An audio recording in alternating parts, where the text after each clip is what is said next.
And at 10, true nature. The true nature of the characters we know of in Security Breach isn't certain, but we can get a pretty good idea thanks to Funko. Now, Funko has leaked some FNAF stuff before, I'm pretty sure with either their sister location or Pizzeria Simulator figures, but nonetheless, they've not leaked new characters, but released figures that help us get an idea about what gameplay is gonna be like.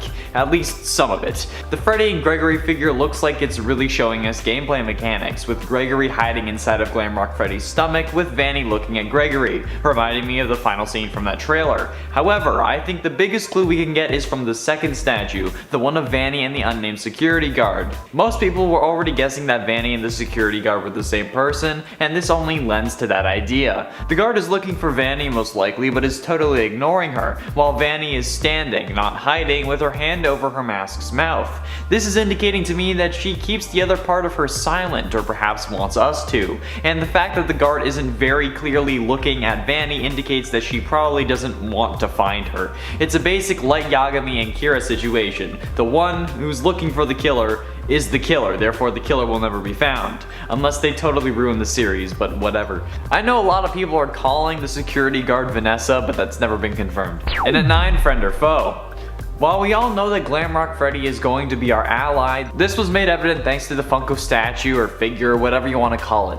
But while we see Glamrock Freddy helping us, the same doesn't remain true for the others. We have no idea what Roxanne, Wolf, or Montgomery Gator will do for us, if anything. It could be that Vanny has corrupted them, since William is a form of code, or it could be something else entirely. They could just think that we're trespassing after hours. They certainly don't need to be corrupted. At this point, it's just highly likely that they are, or will be at some point in the story of the game. We've only been shown that one of the animatronics will be helpful, not necessarily the others. We won't know for sure until the game comes out. And it ain't motherly love. We don't know really who Vanny is, at least in relation to Gregory. She obviously knows him, but not because she's a security guard. She knows him better than that. I believe that Vanny or Vanessa will be the mother to Gregory, the child we likely play as. There are more indications of this being the case. One, the tone of the voice Vanny uses when talking to Gregory in the trailer. She knows him and she says that she has his friends. 2, why would Gregory be at the Pizzaplex at night unless he had a reason? He wouldn't break in, he's not old enough to be able to do that properly yet. And I'm not gonna say that he's not that kind of kid because we don't know, but he's definitely not able to do it properly. He's there because he's waiting for his mother to be done her shift. But then that's when everything goes haywire. Plus it makes the betrayal worse. It would also make sense as to why we, I don't know, are calling the cops. There's a murderous bunny on the loose, but let's just hide in the stomach of this giant bear and not let the authorities know. I don't think this kid is that stupid, but at this point it's unclear. And at 7, Moon Man. Cat's in the cradle with the silver spoon, little boy blue and the man in the moon. There are plenty of theories going around as to who the Moon Man is. You know who I'm talking about, that little balloon boy looking guy that was hanging around in the kitchen during the PS5 reveal trailer. I personally think that it's probably just going to be another version of Balloon Boy, but others think that it's Glitchtrap's henchman, or I even saw one saying that Moon Man was Glitchtrap keeping an eye on Vanny. And it kinda makes sense. I mean, it was in an elevated position, hiding away, hoping not to be seen. It was also before her, indicating that they came before, but it was also on a higher platform, showing that it is above her. The only thing that kinda proves this one wrong for me are the eyes. If it was really Glitchtrap in the animatronic and not just the Moon Man, I think the eyes would be purple or green instead of red, but they're red, so I mean I don't really know. I just think it's a Balloon Boy knockoff. And at 6, no animatronics. From what we can tell, at least to my knowledge, we don't have any other confirmed animatronics aside from the ones we've seen. Freddy, Roxanne, Montgomery, Chica, and Moon Man are the only ones to be guaranteed to make an appearance in some way. There are a couple places that list others like Ominous Lad and Sun Guy, but these cannot be 100% confirmed. We honestly don't know if there will be others, and it would kinda make sense for there not to be. Since the Pizzaplex is closed, most of the animatronics would be off. It's not like these ones are possessed and able to walk around without being powered, which makes me wonder why they're on to help Gregory in the first place. Maybe the whole Vanny mess with them thing is possible, and potentially more likely. As a security guard, they would have access to the animatronics and potentially know their way around said animatronics, but as far as we know, there isn't anything else. Halfway through number 5, VR.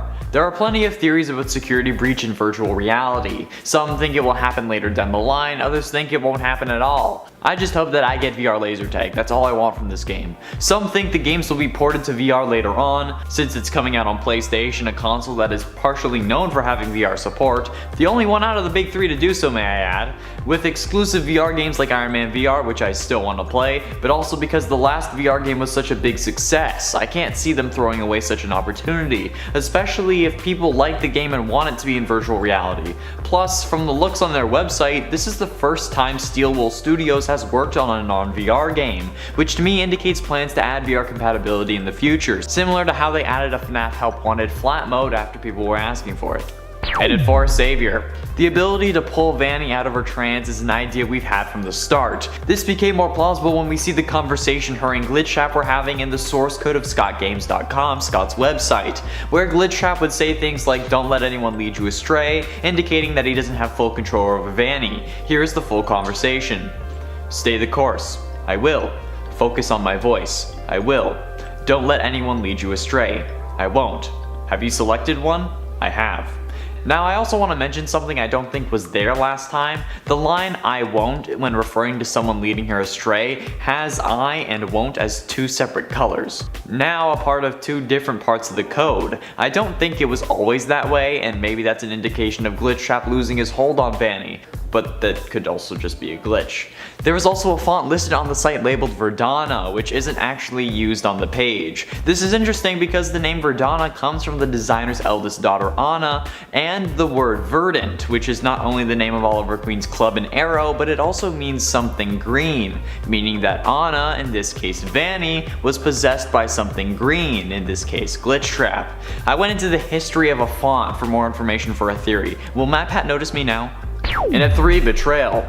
The potential betrayal of the animatronics has been tossed around as a possibility since, we thought they'd be helping you. Hell, I'm pretty sure I've said it multiple times on this channel, but that doesn't mean it is a guarantee. I don't know what's going to happen, but I feel like Scott of all people would make them betray us but then double back on it like a bad TV show retcon, but everyone would love it because it's Scott. No matter, I think the possibility of a trusted animatronic double cross is highly likely if not definite. Source, trust me bro. I think if it's going to happen, it would happen in the later stages of the game, but for the second time. They'll probably be sabotaged earlier, but we will fix them and then they'll only be revealed later to have never been fixed, and then boom, you get betrayed once more. But this time, we would have never seen it coming. And at 2, release date. My theory for the release date has actually passed at this point, so it could very well be that I was right. If I'm not, I'm sure there'll be a disclaimer or something. I don't need to do that because I know I wasn't right. Or you'll already know about it. Plus, if I'm right, then this whole video will be pointless because we won't need theories anymore, we'll have the actual game. Anyway, my theory was that the game should have been released on December 12th. I think this would have been the case because it was actually 87 days after the original trailer released at the Sony PS5 event. I think this would be a perfect time, and we all know Scott loves his dates. Not only is it 87 days after the reveal of the trailer, but it's also exactly 1 month after the PS5 released. It's during the holiday season where every kid will be asking for it along with a PlayStation, and Scott had done the whole 87-day thing before with the second FNAF game. FNAF 2 was released exactly 87 days after the first one as well, so in my mind this was a highly plausible scenario. However, if it was, like I said, this video would have been totally pointless, but hey, at least you realize that at number 2, right? But I also know for a fact that if I was right, so many people would be commenting telling me how these theories were wrong, okay? This was written before the game came out, and this actually it was written before it was recorded before the game came out. I can speak properly. And for those of you who don't believe me, watch our other security breach videos. I mentioned this theory there too. I decided to hold off on filming this so I could see if I was right, and I wasn't. So, but you already knew that because you started the video and it's already past Saturday. Time is weird. Finally, in at number 1, I always come back. William Afton, the purple guy, the man behind the slaughter, Glitchtrap, the man of many names, the breaker of chains, the mother of dragons. This guy has quite the rap sheet. Murder, manslaughter, kidnapping, More murder? This dude is a killing machine, but now he's actually dead, finally able to die after the soul of one of his victims left his body and entered the Stitch Wraith. Werehaften's spirit then possessed a hard drive that was used to code the game FNAF Help Wanted, well, at least the game we playtest in Help Wanted, the Freddy Fazbear virtual experience, where he attempts to meld with our mind and no matter what, succeeds. There are many theories floating around about this man, but one of the more likely ones is that he will return. Somehow, some way he will escape. Perhaps we free Vanny from his control but instead set his soul free. Perhaps he'll possess Gregory and end up growing up once again, although he'd have to go through puberty twice. Maybe he will just manifest, we don't know for sure, but what we do know is that I always come back. Number 10, free roam. From the State of Play trailer, we can all be fairly certain the game will be free roam, since we see Gregory's perspective of visiting Chica's playpen, Monty's mini golf, and the main area of the Pizzaplex in that trailer. This will be the first real free roam game from the Five Nights at Freddy series if this is true, with the closest thing to free roam so far being the Corn Maze minigame from FNAF Help Wanted's DLC. There are also some who say the game kind of looks unfinished, particularly in Chica's playpen, so this could very well just be a developer mode of the map where you can walk around, but I think it's fairly safe to say that this will be a free roam game. Also, I'm not including FNAF World as free roam because it's not a main series game, just the spin-off, and we don't talk about it. Number 9, security guard Furry. The security guard from Security Breach has appeared multiple times in the advertising leading up to the main release of the game. She was turned into promo art on Scott's main website, she was turned into a Funko statue for the game along with Vanny, and she appears twice in the State of Play trailer that we saw at the PlayStation event. We're also pretty sure her name is Vanessa. However, the fact that we believe her to be Vanny is still just a theory, not fact yet. Sure, it's a very convincing theory and has plenty of evidence, but it's still just a theory until the game comes out and confirms it. The Funko statue does indicate that the security guard and Vanny are the same person, or at least connected, and the fact that we are hiding from the security guard in the trailer makes it seem even more suspicious. Maybe Gregory ends up finding out about this secret double life she's living, kinda like Hannah Montana. You know, she didn't reveal that every episode. I at first thought we'd be related to the security guard, but I don't think so anymore. Unless we're playing hide and seek with the guard, who could be a relative of some sort. And that's how the game starts out. And a relative. The theory going around after the State of Play trailer is really about who Gregory is. He must be related to someone working at the company, right? Not necessarily the security guard though. I mean, this kid is there after dark, knows where the security room is, and the most damning piece of evidence is the fact that he has a watch that has access to all, or at least the surrounding cameras in the facility, even if those cameras are malfunctioned, at least from what I can assume in the trailer. Who would be able to do that other than the son of someone working at the company, like a security guard or a hacker, and I'm pretty sure this kid isn't a genius Da Vinci Code hacker. How else would he have that much information about the Pizzaplex on his watch? Honestly, he could have swiped it from the security room. Or he could just be the kid of the new owner. At this point, both Henry and William are dead or thought to be, so the IP of Freddy Fazbear and all the others would be out in the public domain or transferred to the next of kin, who would 100% sell off that for any form of profit. Maybe even to the first guy who came asking, since the name of Freddy Fazbear was so tarnished by William Afton, their monster relative, or the partner of their relative, depending on who's next of kin. And it's 7, Sun and Moon Man. The second trailer for the games introduced yet another animatronic to the roster in the form of Sun Man. I don't think there is an official name, but if you pay attention you can see the face of the Moon Man present on the Sun guy. So what if this isn't a new animatronic but rather a new form? The animatronic could have 2 different modes for night and day. It's nothing new. The animatronics have had 2 different modes for day and night since the beginning, hence why they could walk around at night. They were put into just free roam mode, not entertainment mode. So a little color change and a face swap wouldn't be too much to ask from the series. These people have had such advanced technology for when this should have been taking place, so like this isn't really anything that's far-fetched for this series.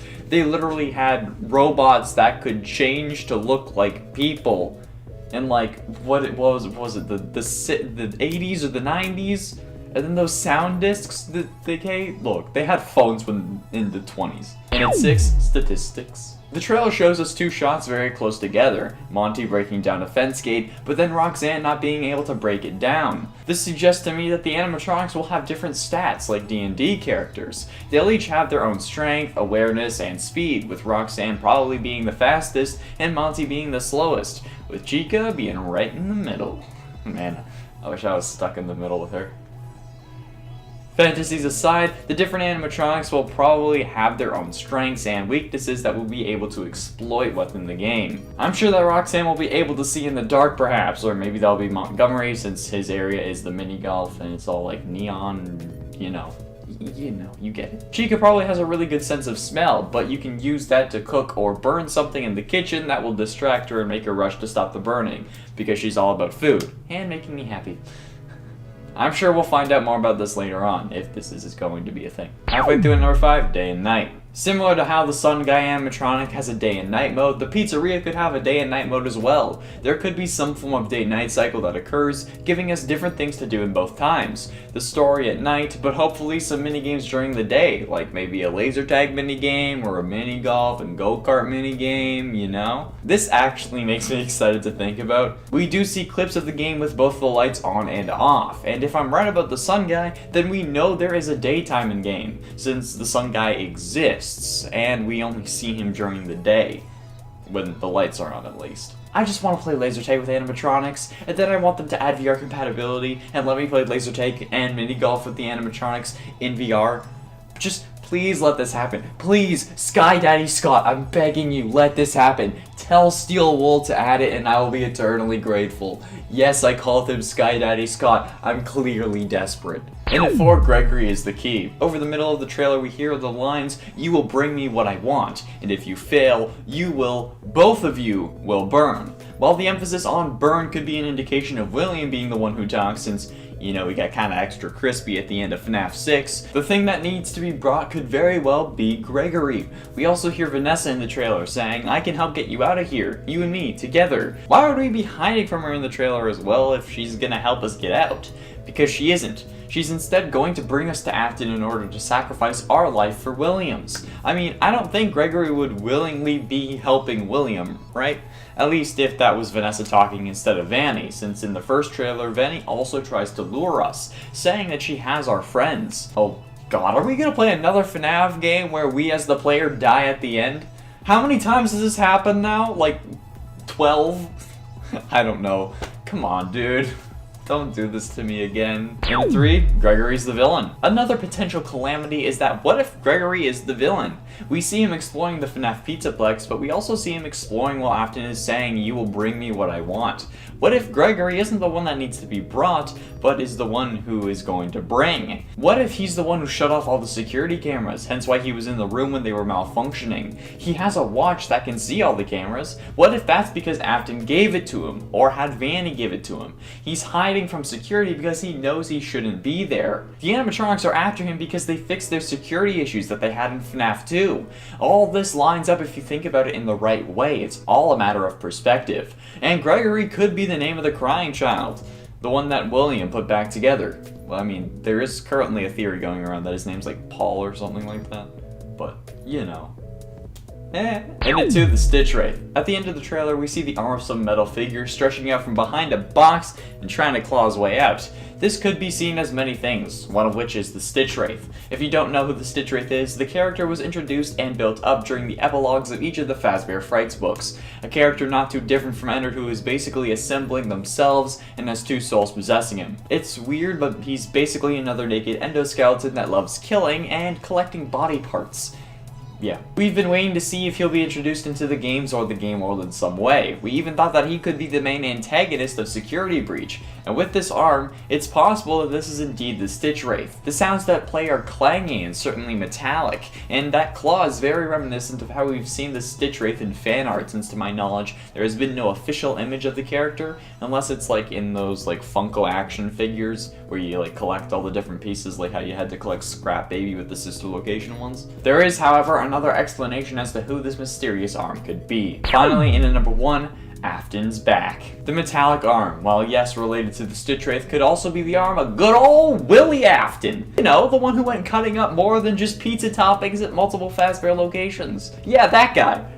The arm could very well just be the arm of the Scrap Trap suit from FNAF 6. We learn based on the Fazbear Frights books that a man with terrible burns is being kept alive by the soul of a child, one of his victims, forcing the man to be tormented in life. So could it be that William never really died? Or has he been brought out of the world he was in Freddy's Fazbear Entertainment Experience? You know, the game we were playtesting in Help Wanted? Was his soul revived and put into an animatronic? Because it should be much more melted if it was actually Scrap Trap. The light reflecting on the arm is purple, suggesting a connection to the purple guy, who we all know by now is William. I and multiple people have said this time and time again, it's William, not Michael. You see, this is William, this is Michael. Let's take this and get it out of there. And that tortured soul, assumingly Cassidy, was keeping him alive after the spring locking from the FNAF 3 cutscenes until he supposedly burned in FNAF 6, releasing his soul until it latched onto a hard drive that was scanned for AI and Help Wanted. Damn. This dude should be a motivational poster for perseverance. So it could be that the item we need to acquire is an endoskeleton for him to inhabit, and that Vanny will be able to bring him home, and then probably be killed once she does. But seriously though, where's the motivational poster of William Afton? Let's start off with some explanations. Who is Vanny? Vanny is the apparent primary antagonist of the next FNAF game Security Breach, which at the time of filming doesn't have a release date. Vanny, also known as the Reluctant Follower, was grabbed a hold of by Glitch Trap in some form and has now two consciousnesses in her head. Hers that Googles the migration pattern of bees, and William's that Googles how far can a human be tortured before passing out and how to induce compliance in human subjects, as we learned from FNAF AR emails, which seems to indicate that Vanny isn't entirely under his control. However, we don't know where she came from, only that she's most likely both Vanny and the security guard Vanessa. We also know that Vanny, when William is making her speak, has glitchy vocal cords somehow, and will fumble words like we see in the Security Breach trailers, particularly when she says it was only a glitch. So it's safe to say that when she is killing, or at least being aggressive or violent, she isn't in control of her body, and rather it's William. This is the second closest we actually get to interacting with William directly, since the closest we got was FNAF 3, since, you know, he was alive inside Springtrap, but now he's alive inside Vanny. Alive. We had a whole separate video on how he's not technically alive. Go check that out. Now, this all seems well and good, but how would we be Vanny? After all, there is no evidence to suggest it, right? Well, not necessarily. Technically, if you want to use that argument, we also have no evidence that we aren't Vanny. At first, I thought we were Gabriel, someone who shares a name with the child who goes on to possess Freddy, much like the Jeremy we hear about from Tape Girl. But now I am absolutely certain that we play as a woman named Vanessa who takes over playtesting after Tape Girl's company sends the game to another company, as we hear Tape Girl describe in her recordings. This must be the company that we work for just because it makes sense. As to who we are, that's where the theorizing comes in. There isn't much to go on in the main game since, well, most of it revolves around finding Glitch Trap, but at the end when we successfully find all 16 tapes, we do end up merging with Glitch Trap, which does line up with what we think happened to Vanessa, so there's one point right there. There's also all the circumstantial evidence that supports this hypothesis,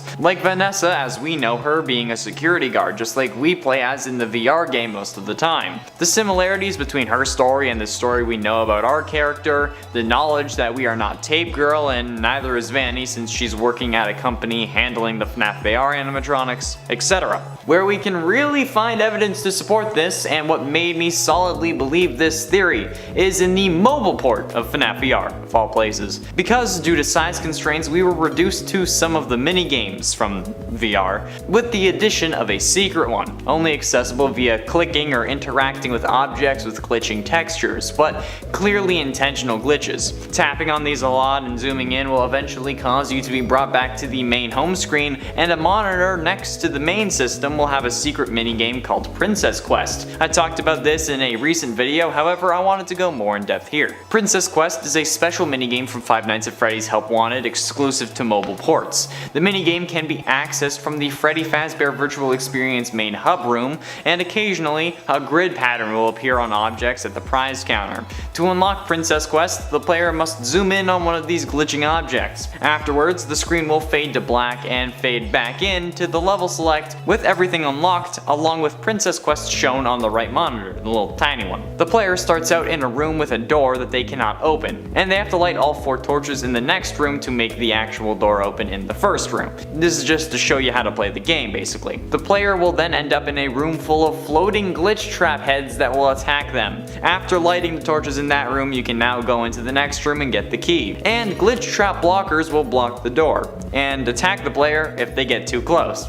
Wonderful. This game basically serves as a way to get glitch trap into the game because, you know, they couldn't have him because it's a freaking mobile port. And throughout the entire minigame, only 16 torches are found that can be lit up. And this is possibly, but most definitely, a metaphor to the 16 tapes found in the original version of Help Wanted, showing how we as the player collected the tapes and then inadvertently summoned Glitch Trap in his physical form.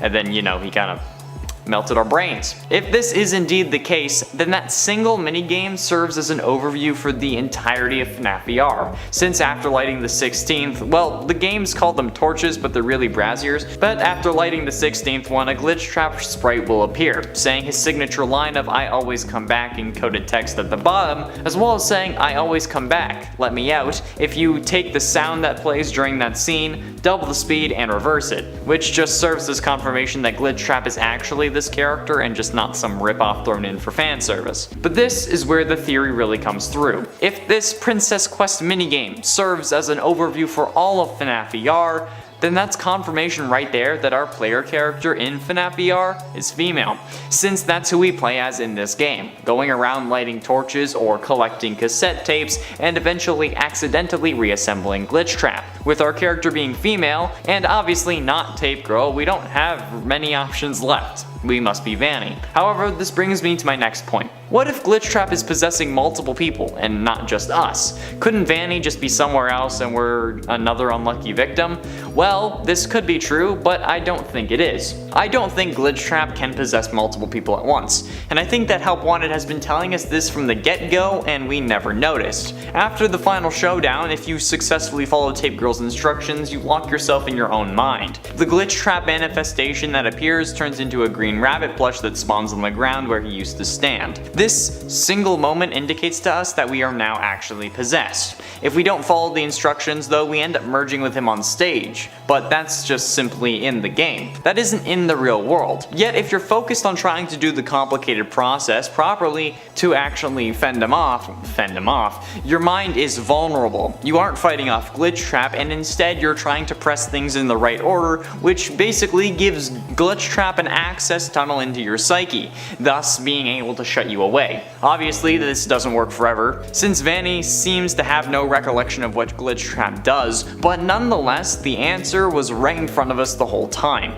Once Glitch Trap actually gets into our mind, we can see that he can no longer manifest in the game and is replaced by something so that the game doesn't break, because you know, code. Glitch Trap cannot be in 2 places at once, therefore he cannot possess multiple people at once, meaning that the one he does possess, who ends up being us at the end of Help Wanted, must be Vanny, just based on, just by default. There's nobody else that it could be. It's literally impossible. It's just how, it is what it is. That's the way the news goes. I always come back.